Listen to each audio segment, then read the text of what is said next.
Hey, what's up guys? Thanks for stopping by the channel. So for this video, we're going to be checking out this Ginault silent service dive watch, which actually takes its naming origins from a US Navy submarine fleet. In fact, their marketing materials actually state that the bezel is designed to resemble the cross-section of a submarine, but beyond the bezel, this watch definitely takes a lot of cues directly from the Rolex Submariner. Now, one of the owners of Ginault, John, has actually expressed confidence that the silent service can actually go toe-to-toe with the Submariner in many aspects. So that's exactly what we're going to do. We're going to be comparing this silent service watch directly against my own 6-digit Rolex Submariner. This is the 124060, which I picked up recently from my local authorized dealer. Now, I would like to disclose that Ginault did lend in this silent service for the purpose of this review and comparison, and I will be shipping it back to them afterwards. No money changed hands for making this video, but if you're interested in actually purchasing one of these silent service watches, I'm going to link to the Ginault website in the description of this video. They are currently in the Phase 2 pre-order promotional stage, so you can easily save a few $100s if you purchase through their website in the near future. And if you're also interested, they not only provide this no-date version, you can buy the silent service with a date, or they even have a 12-hour bezel format if that's more to your liking. Now, I will say right off the bat, in terms of the case finishing, bracelet quality, and bezel action, the silent service is shockingly similar to the Rolex Submariner. Now, I'm going to go through these aspects in more detail, and I'll attempt to be as impartial as I can during the evaluation of both watches. And then I'd like to wrap up with my final thoughts on where the silent service is positioned within the market against a sea of other Rolex alternatives, and who I actually think this watch is well suited for. Now, in the hand, both watches feel very robust and have similar weights to them. The silent service with all the bracelet links in it weighs in at about 148 grams, while the Rolex Sub with all the links weighs roughly 10 grams more, so approximately 158 grams. On the wrist, I will say that the silent service felt identical to wearing a Rolex Submariner, and I would opine that it actually edges out the Submariner ever so slightly in terms of all-day wearing comfort. And it's not because of that minor 10 grams in weight reduction. It's more to do with the fact that the caseback on the silent service doesn't protrude out as much as the caseback on the Submariner. That allows it to lie flat on the wrist and gives it a lower center of gravity. I think this was also a similar opinion expressed by Aiden from the Escapement and Watch channel, and I really recommend you check out his review of the Ginault silent service if you get the chance. Now, if we move in on the dial, the silent service utilizes the same handset as a mil-spec sub with diamond cut facets and rhodium plating, and this treatment is also found on the applied indices, which are more trapezoidal in nature. There's also a pop of red on the seconds hand, and the silent service text on the dial also has that nice contrasting red on the first line. And by contrast, the Rolex has those classic Mercedes hour hand, the long sword style minute hand, and white gold applied indices on the dial. Upon macro inspection, I will say that both dials are very well detailed, but the Rolex has better overall QC when it comes to dust control, the crispness of the printed text, and finishing on the indices. But again, this was a very close comparison, and you wouldn't see any dial defects with the human eye for either dive watch. Now, a nice point of differentiation between these watches is actually in the bezel design. So the silent service does have a 120 click unidirectional bezel, which was reprofiled with sharper teeth for better grip, and of course it's supposed to mimic the design of like a US submarine. The individual minute markings are fully indexed on the silent service, and there is also a sapphire cap on top of the bezel insert. And I will say that the bezel action on the silent service is very good. It gives you the same tight but precise tactile feel as a Rolex Submariner. Let's have a listen to it.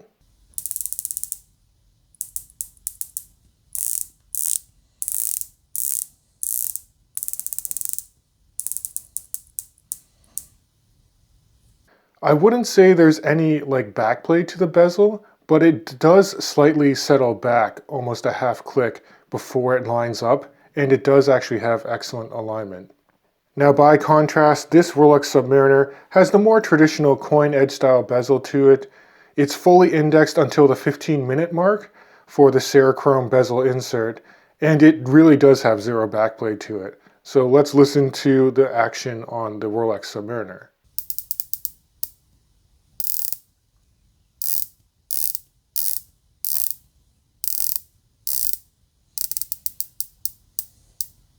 I really think it's close when you're looking at these bezel comparisons. I really do like the grip that's on the silent service, but the Rolex does have slightly more refined bezel action in my humble opinion. Now, one feature on the bezel for the silent service that I actually prefer and is not available with the Rolex is that it's fully loomed. In fact, let me show you a lume comparison between these two divers now. Both watches, of course, have very good lume, being dive watches.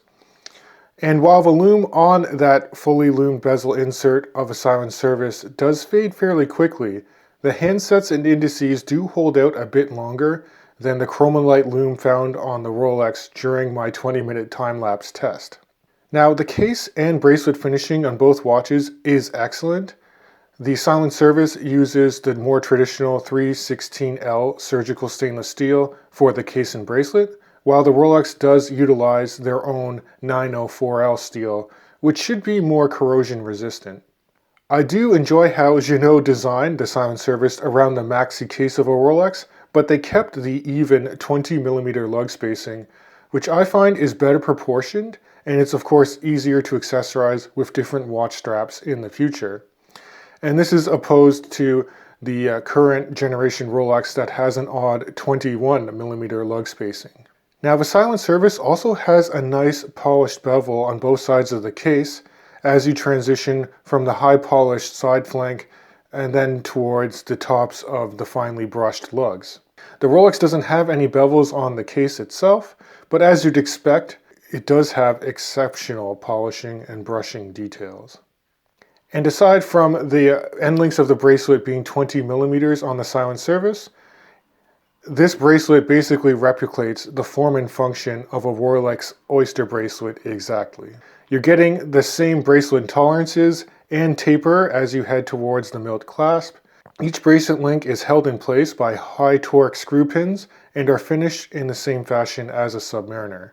The clasp on the silent service is not branded with any logo on the outside, nor within the inside of the scissor portion of a clasp like you would find on the Rolex.